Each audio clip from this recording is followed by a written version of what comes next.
Hello and welcome to It's Not So Lonely at the Top podcast. This is a podcast for business leaders and business owners just like you. We're going to be sharing top tips on how to develop yourself personally and professionally.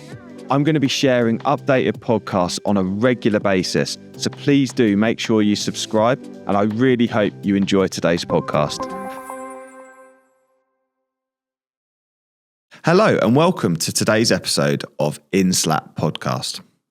Today I want to say why culture eats strategy for breakfast, but we need to know who's cooking. As leaders, we can think we have the best systems, we have the best plan, we have the best direction for our organisation. But in reality, there's a subculture that's sabotaging all our efforts. How do we make sure that our culture is really what we think it is? And making sure that it's really where we need it to be. I used to work for an organisation who were a global brand, and they thought they had a great culture. They had a mission, vision, and values. They had a strategy. They even had ambassadors for their visions and values.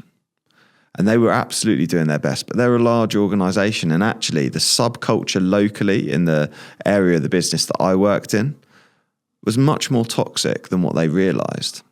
And the thing is we have feedback mechanisms in place. We have attitude surveys and engagement surveys. We have feedback that we're able to give. But one of the challenges was one of those managers was actually falsifying the information themselves. They were filling out the survey for their team, particularly the ones who were absent. And I picked up that was something that was going on. Now, the thing with leadership is it can be really, really tricky, particularly when we're in a middle tier and we have leaders above us, and we might even be managing other managers as well. But certainly when I was in this role, we had a really interesting culture. We had one member of the team who I inherited who was absolutely toxic, and they became a supervisory level. And what had happened is they'd been allowed to, because of their technical knowledge, they'd been allowed to behave however they wanted. And this is a really, really common issue that I pick up in a lot of the organisations I work with, is where we sacrifice people's behaviour because we know they're great at what they do. And then sometimes we even promote them because they're competent. And this is a real, real challenge that actually we need to make sure we hold people to account over their behaviours. Behavioural management is one of the most important things to help ensure that our culture really is eating strategy for breakfast and that we recognise who's cooking. Because the thing is those people who are most competent but are essentially terrorists as well, it can really be deemed that they do whatever they want when they want. And they can be quite powerful characters in a team. So we really need to focus in on those. So in this organisation I was working with, we had this toxic character who was a bit of a terrorist, but he was well respected and he was needed because what happened was another technical member of the team who was relied on so much because of the technical type of role we did. He was off on stress. So we'd worked him so hard and stressed him out so much that he needed to take time off, which then allowed this other person to step into his shoes. And that's the real challenge, because the thing is that it was due to an overall underinvestment in ongoing technical skills. Hi, my name's Pete, and I want to thank you for tuning into today's podcast. I'm a coach, speaker, and author. And if you want to take your personal development that bit further, did you know that I offer a mastermind program as well as one-to-one coaching?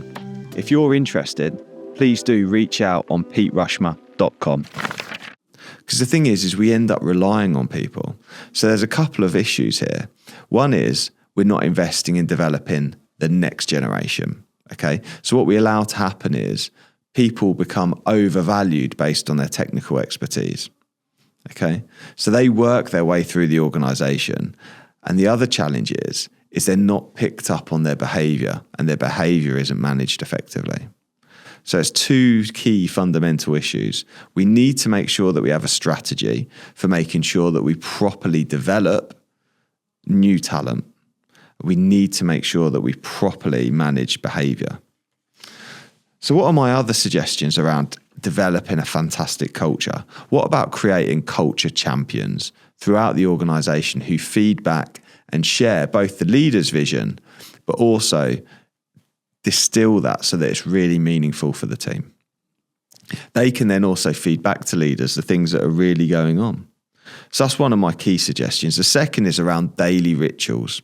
So as a leader, what is your day-to-day behaviours that are ensuring that you've got a great culture? How are you investing in that culture on a day-to-day basis?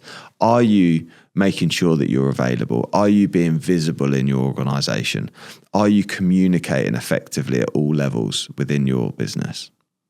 And I think that's absolutely vital to reflect on that, because it's those daily rituals that become really important. They're the disciplines and the sacrifices that we make as a leader in the name of creating a good culture. So we need to be visible. We need to make sure that we're sharing what's going on. We need to make sure that we're sharing results with our teams. The third suggestion is around language and creating a common language around the behaviour expectations that we have from a cultural perspective. That language then feeds into the thoughts, feelings, and the actions that people take, because we start to really affect, through the use of language, through the use of setting expectations, we are able to then manage and develop our team of people to make sure they behave in the way that we need them to. As soon as we see substandard behaviour, or as a leader, if one of our team or supervisors are telling us that we're getting substandard behaviour, it's really, really important that we step on it and we decide to do something about it, and that there's a consequence for that. Because left to its own devices, that behaviour then manifests, it can become toxic, it can create terrorism, and it can start to really have a knock-on impact on the overall culture. So those little things are really important.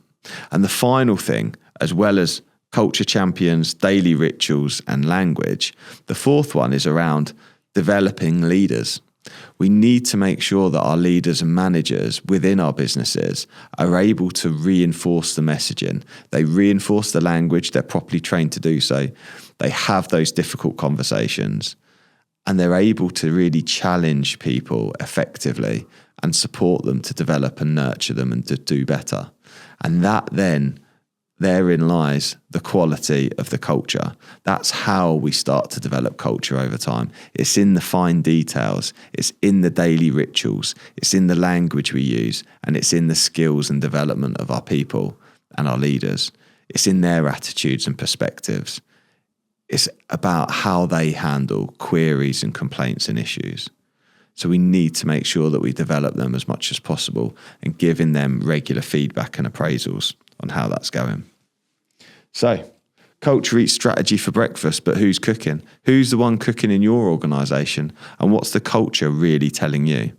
Maybe it's worth reflecting on what your rituals are, how you're managing behaviour, how you're developing your leaders, and how you're making sure that the culture is one that really, really works. How do you deal with terrorism and poor behaviour? How do you try and keep your team aligned in your business and organisation? Let me know. It'd be fantastic to have a chat. Thank you for joining us on today's It's Not So Lonely at the Top podcast. We really hope you've enjoyed today's podcast. I'm absolutely delighted that you took the time to listen, and I really hope that you'll subscribe to ensure that you receive future episodes too. If you want to find out any more, please do search It's Not So Lonely at the Top podcast, and you'll find it on your favourite podcast app. Thank you.